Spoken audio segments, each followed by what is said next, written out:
좋아하는 사람 중에 한 명인데요. 어떤 사람이 허슨 텔락에 와서 목사님, 당신이 기적 같은 놀라운 선교를 이 중국에서 할 수 있었던 방법이 무엇이냐고 물었던 적이 있었습니다. 그때 그가 말하기를 하나님의 방법은 사람입니다 라고 대답한 것을 기억합니다. 하나님의 방법은 사람입니다. 이엠 바운드 같은 사람도 비슷한 말을 했습니다. 하나님의 방법은 사람이라고. 하나님께서는 당신의 일을 하실 때 언제나 사람을 통해서 일하십니다. 이 말은 하나님이 사람 없이 일을 못하신다는 말이 결코 아닙니다. 하나님은 사람이 없어도 하나님의 계획과 구원 역사를 이루어 가실 수 있으신 분이시지만, 그러나 하나님은 사람을 통해서 당신의 역사를 이루어 가기 원하십니다. 오늘 본문을 보면 하나님께서 온니엘이라는 사사를 통하여서 당신의 백성을 구원하시는 내용들을 우리가 볼 수 있는데요. 오늘 말씀을 통해서 하나님께서 어떻게 사람을 쓰시는지를 좀 함께 좀 생각해 보기를 원합니다. 사사기를 보면요, 모두 12명의 사사가 등장합니다. 이 사사, 구원자는요, 이 사사시대 350년 동안 하나님께서 자기 백성을 원수의 손에서 구원하고 백성을 다스리기 위해 세운 사람들입니다. 근데 이 사사기에 등장하는 12명의 사사들의 좀 모습을 살펴보면 좀 재밌는 부분이 있는데, 그게 뭐냐면요, 예를 들면 드보라와 바락이라든지 기도원이나 입다나 삼손 같은 이야기는요, 몇 장에 걸쳐서 길게 설명합니다. 그런데 예를 들면 삼갈이나 돌라나 야이나 입사, 멜로가 이런 사람들은 불과 한두 절의 그 사사의 행적을 기록합니다. 근데 오늘 본문에 있는 처음 가장 모범적인 사사 중에 한 명인 온니엘의 행적은요, 사사가 일어나서 활동하는 그런 사사기의 내용의 기본적인 구조를 다 담고 있는 것이 이 온니엘의 이야기입니다. 이번 첫 번째 사사인 온니엘의 얘기를 살펴보시면요, 이스라엘이 바알과 아세라를 섬긴 그 범죄 사실을 기록합니다. 그리고 하나님이 진노하셔서 메소포타미아 왕 구산리샤다임에 파셨다는 이야기를 기록하고 있고요. 근데 그 구체적인 정황이나 구원에 대한 자세한 설명은 없습니다. 단지 이 사사 온니엘 이야기를 통해서 사사기 전체가 계속 반복하는, 당시 백성이 범죄하고 반역하고 그럼 하나님이 징계하시고 또 하나님 그들이 간구하면 하나님께 사람을 구원해 가시는 그 모습들을 계속해서 이 내용이 잘 담고 있습니다. 이번 온니엘 시대에요, 이스라엘 백성들은 사사 시대에 전형적인 죄를 지었습니다. 그건 뭐냐면 하나님을 잊어버리고 바알과 아세라를 섬긴 일입니다. 그리고 7절 말씀 보시면 그렇게 되어 있잖아요. 이스라엘 자손이 여호와의 목전에 악을 행하여 자기들의 하나님 여호와를 잊어버리고 바알들과 아세라들을 섬겼다고. 근데 재밌는 표현이요, 여호와의 목전이란 말입니다. 한마디 하나님께서 그들의 모든 행위를 보고 계시는데, 그들은 하나님께서 그들의 행위를 보지 못한다고 생각할지 모르겠지만 하나님은 그들의 행위를 다 보고 계시고 있다는 표현이 여호와의 목전에서 그들은 악을 행했다고 그렇게 표현하고 있습니다. 하나님은 그들의 모든 모습을 다 보고 계셨습니다. 이번 에스겔서 8장에 보시면 재밌는 표현이 있는데요, 이스라엘의 장로 70인이 하나님의 성전 안에 우상의 신전을 따로 지어놓고 어두운 곳에서 제사를 지냅니다. 하나님의 성전 안에서 우상의 신전을 따로 지어놨어요. 어두운 곳에 제사 지내면서 어떻게 얘기하냐면 이렇게 얘기합니다. 여호와께서 우리를 보지 아니하신다. 하나님이 우리가 하고 있는 일을 보지 아니하실 거야 라고 얘기합니다.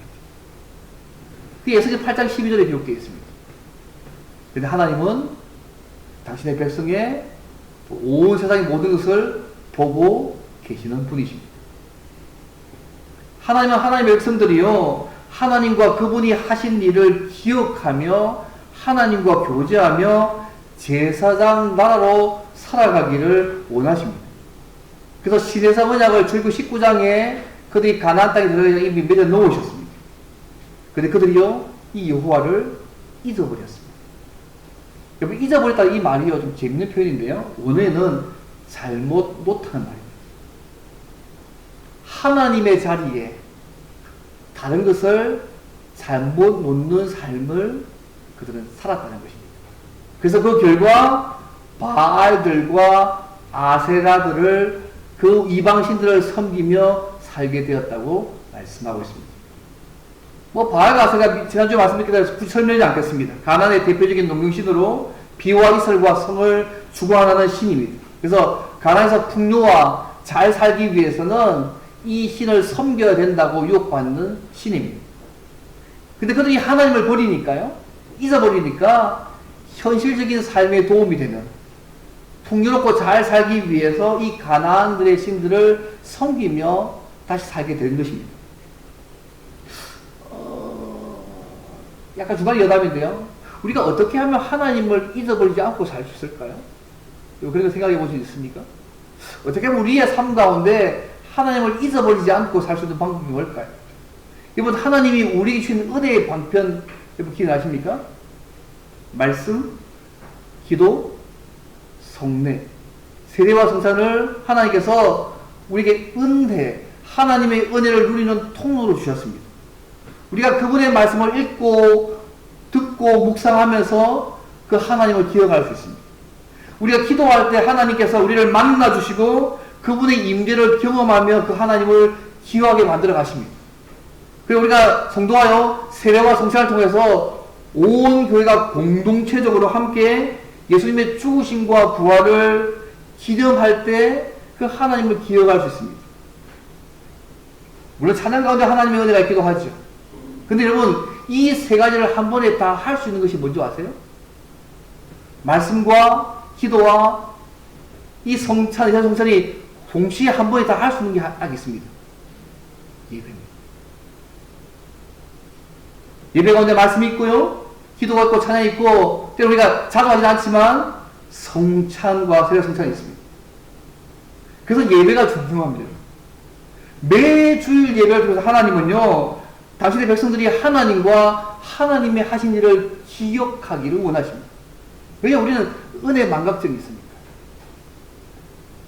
딴 건 다 까먹어도 괜찮은데 하나님과 하나님 하신 그 은혜를 까먹는 은혜 망각증이 우리 있으니까, 그것 때문에 하나님께서 늘 말씀으로, 기도로, 때로는 성찬으로 우리의 다양한 모습을 통해서 계속 예배를 통해서 그 하나님을 기억하게 만들어 가시는 것이죠. 그래서 이 시간 예배가 여러분요, 단순하지 않습니다. 하나님께서 우리를 해놓으신 엄청난 일입니다.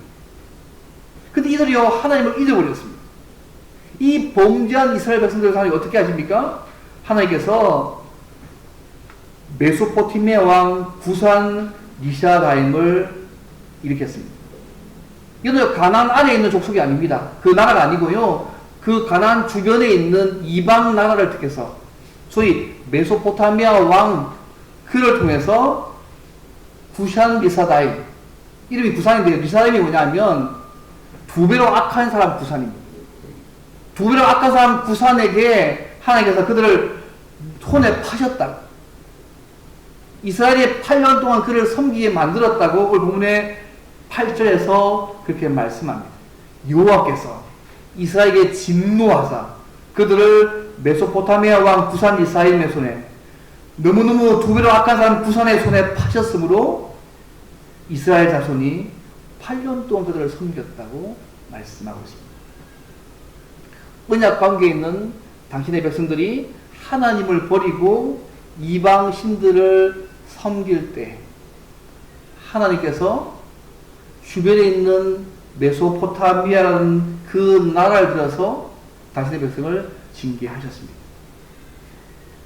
그도 8년 동안.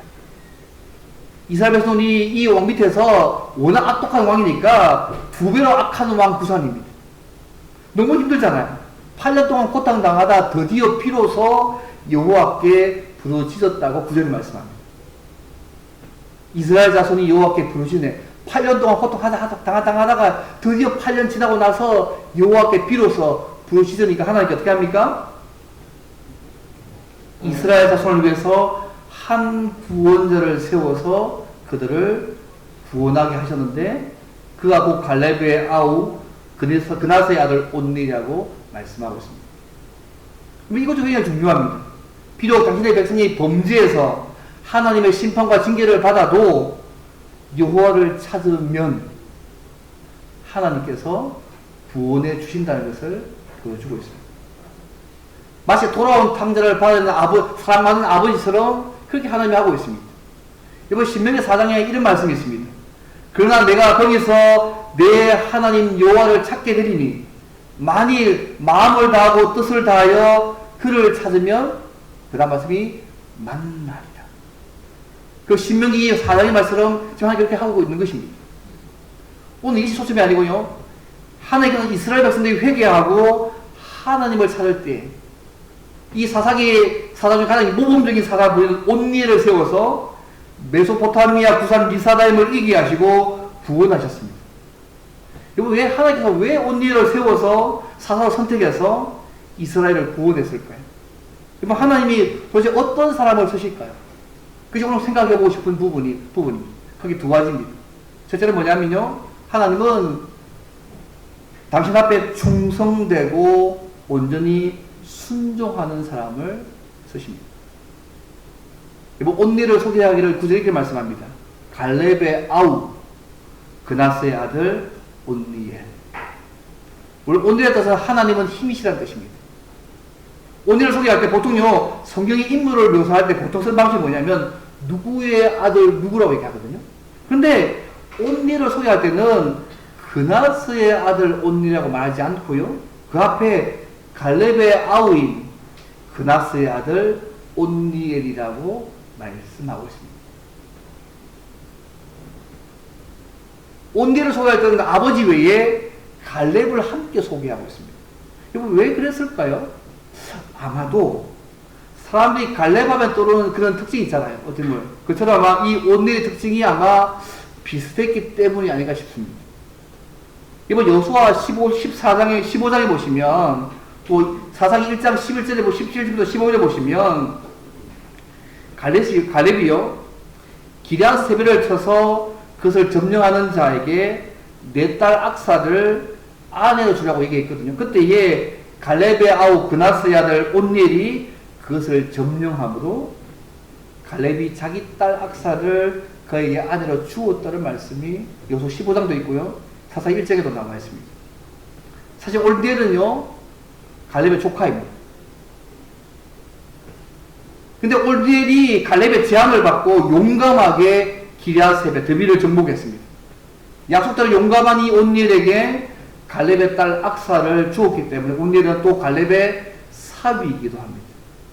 갈렙의 조카이기도 하지만 또 동시에 갈렙의 사위입니다.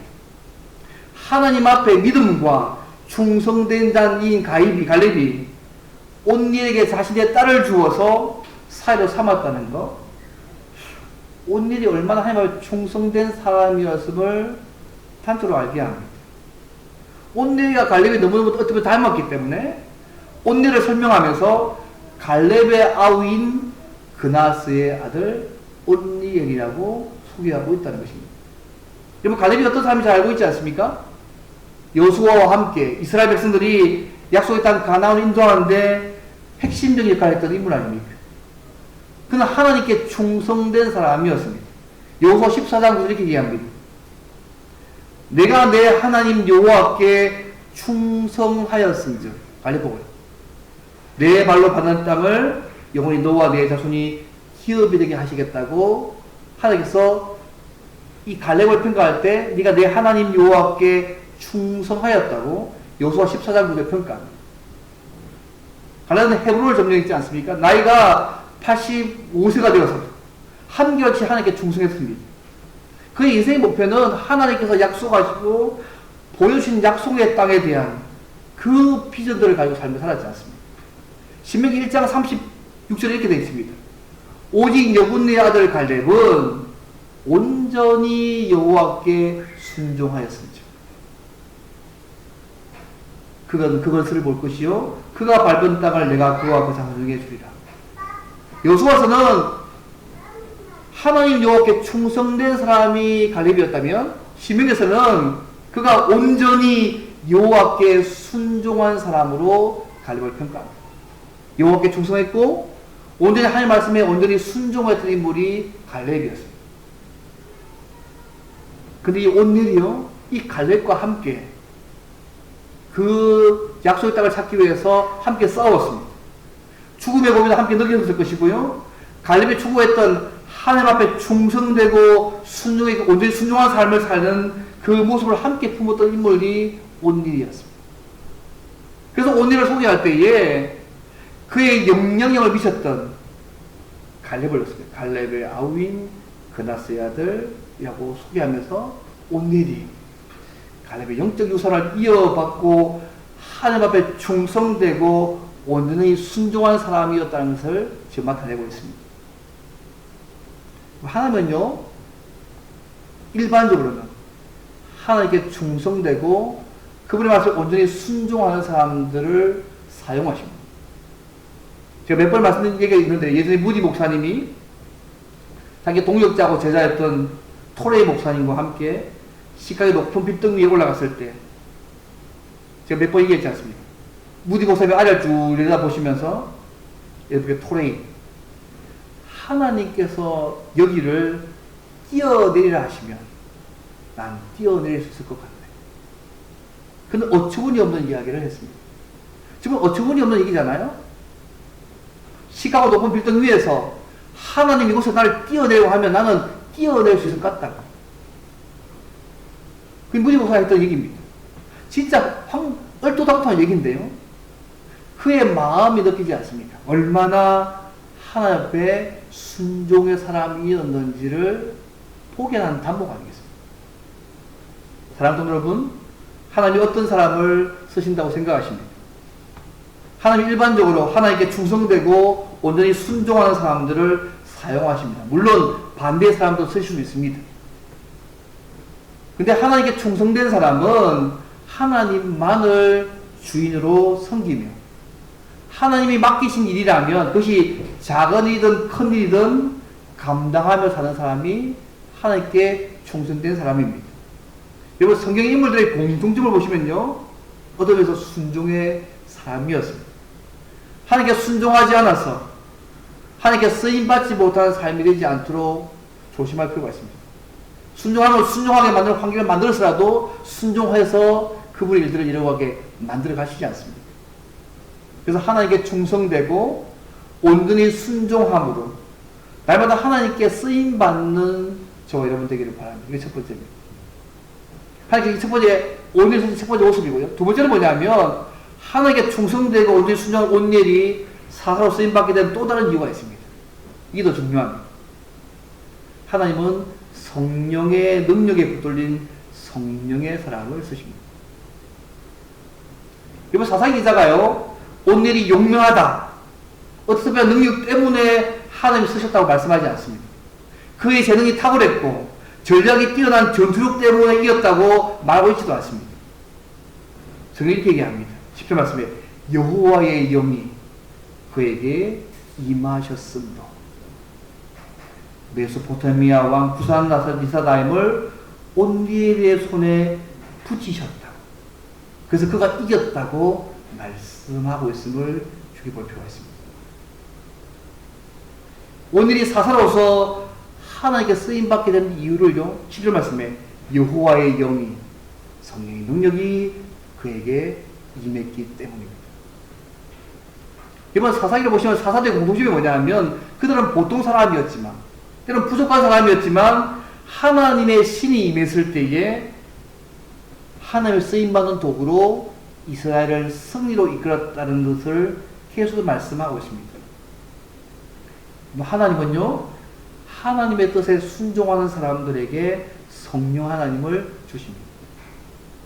이거 사도행전 5장 32절 말씀 여러분 읽으시겠습니까? 사도행전 5장 32절 이렇게 말씀합니다. 하나님이 자기에게 순종하는 사람들에게 주신 성령도 그러하다. 하나님이 자기에게 순종하는 사람들에게 주신 성령도 그러하다고 말씀하고 있습니다. 하나님은 하나님의 뜻대로 순종하는 자들에게 성령 하나님을 주십니다. 이건 마태복음 10장에 보시면요, 예수님께서 12제자를 파송하면서 성령의 권능을 함께 주셨지 않습니까? 귀신도 쫓아내고 병자도 고치고 모든 약한 것을 돕게 할 수 있는 능력들을 함께 더 부셔주셨다는 사실들을 마태복음 10장 보시면 쭉 나와 있습니다. 이번 온델이 하나님께 사사로 쓰임받을 때 나이가 몇 살이었을까요? 생각해 본 적 있습니까? 난 학생이 한 80 전후라고 생각합니다. 요수아가 죽었을 때요, 갈렙의 나이가 85세였거든요. 온델이 그때 나이가 한 50세 정도였고요. 근데 요수아가 죽고 나서 지금이 한 30년, 한 세대 정도 지났으니까, 오늘이 아마 사사로 부른다는 나이가 아마 80 전후라고 생각합니다. 그는 초기 가나안 전쟁에 참여했던 사람입니다.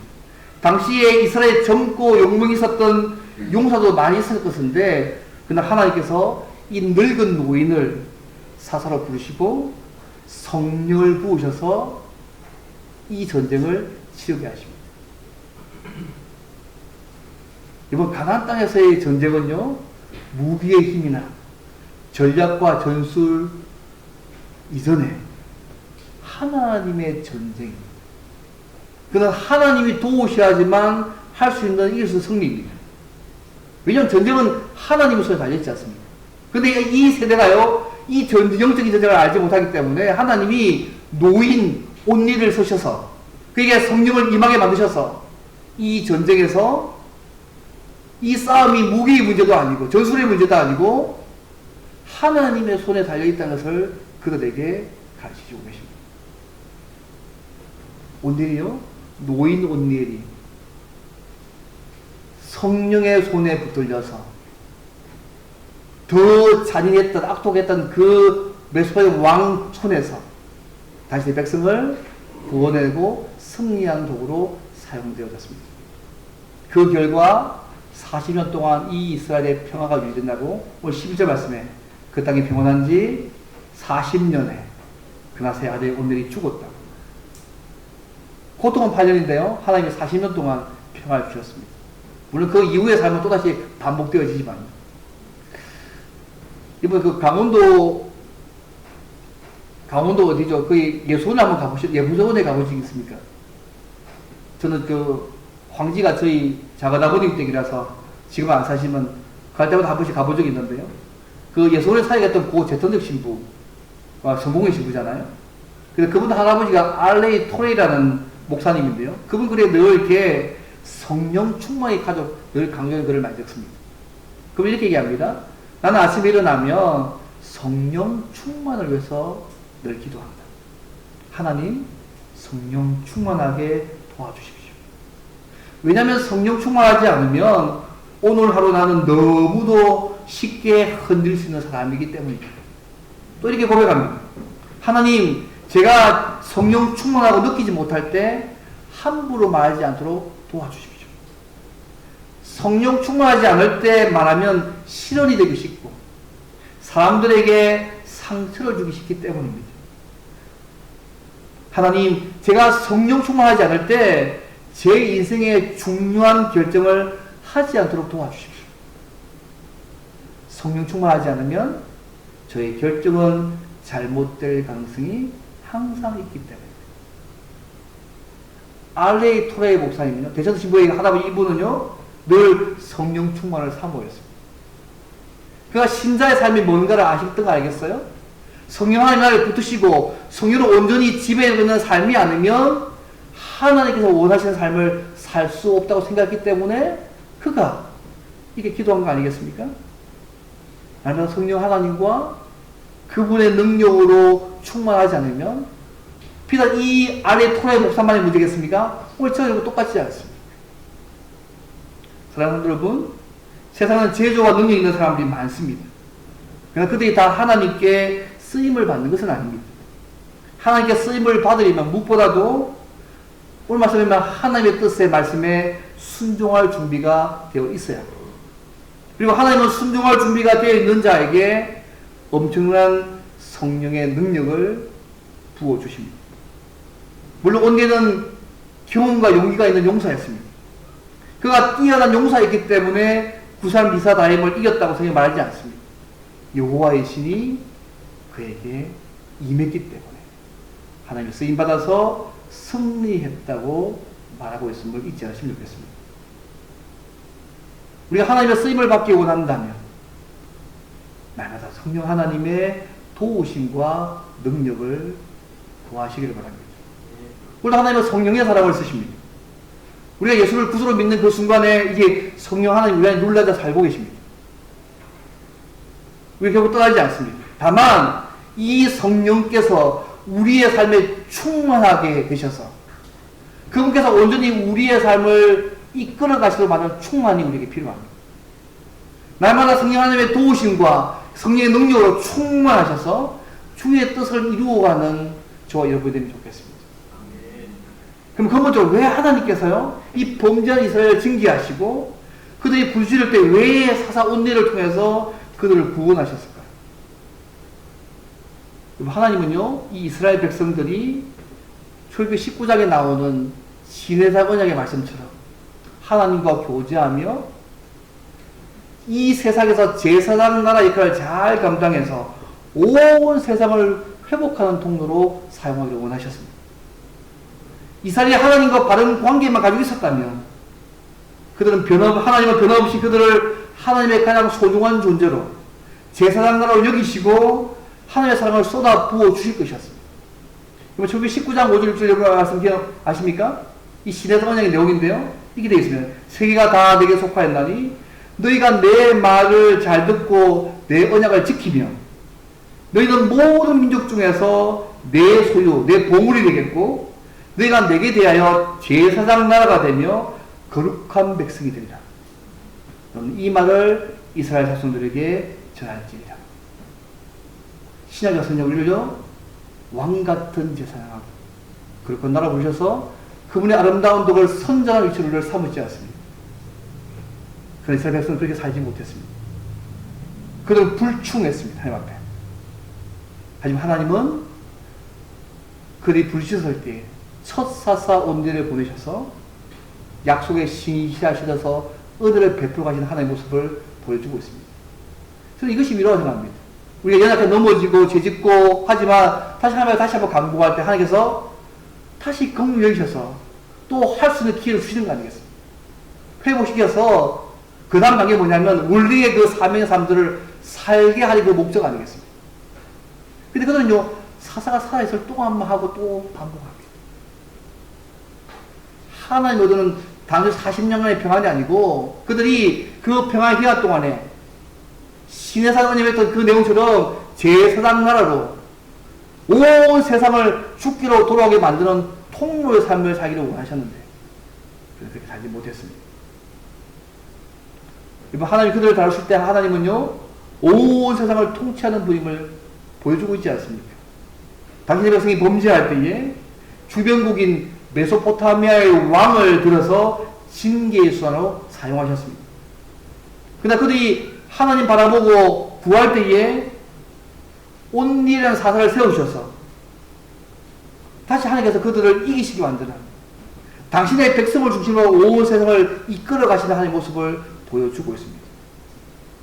어쩌면 당시 역사에서요 메소포타미아가 역사의 중심으로 생각할지 모르겠지만 하나님 편에서는 잠시 잠깐 역사에서 하나님의 뜻을 이루기 위한 도구일 뿐입니다.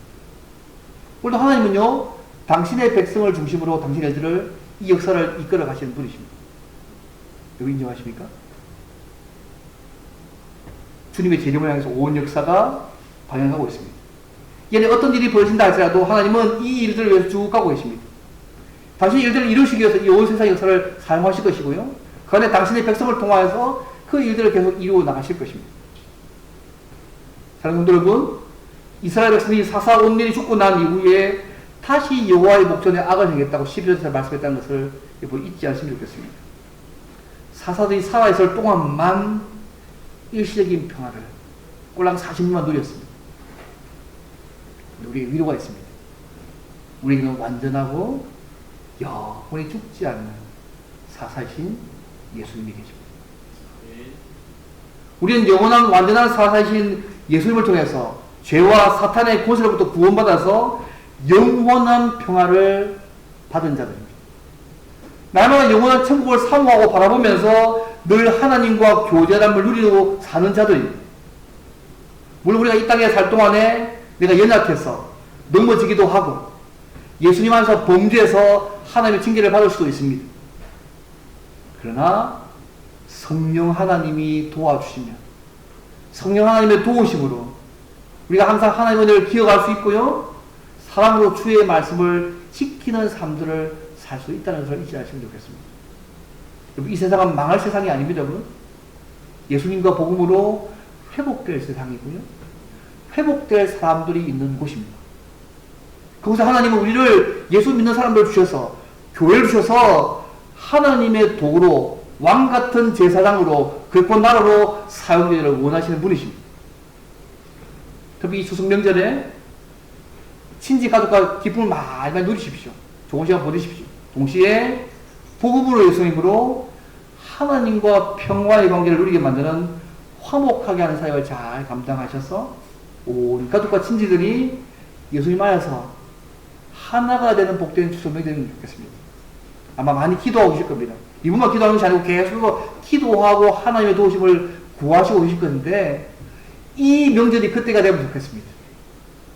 이때 하나님께서 온 가족과 친지가 복음 안에서 예수 안에서 하나가 되게 하는 이때가 되어지면 좋겠습니다. 그래서 여러분 날마다 예수님 의지하고 성령 하나님의 도움으로 충성되고 그분의 말씀에 온전히 순종하는 데로서 날마다 복음으로 세상과 사람들을 화목하며 주의 뜻을 이루며 살아가는 왕같은 세상으로 살아가는 저와 여러분 되시기를 주여 바랍니다. 함께 기도하면 되겠습니다. 하나님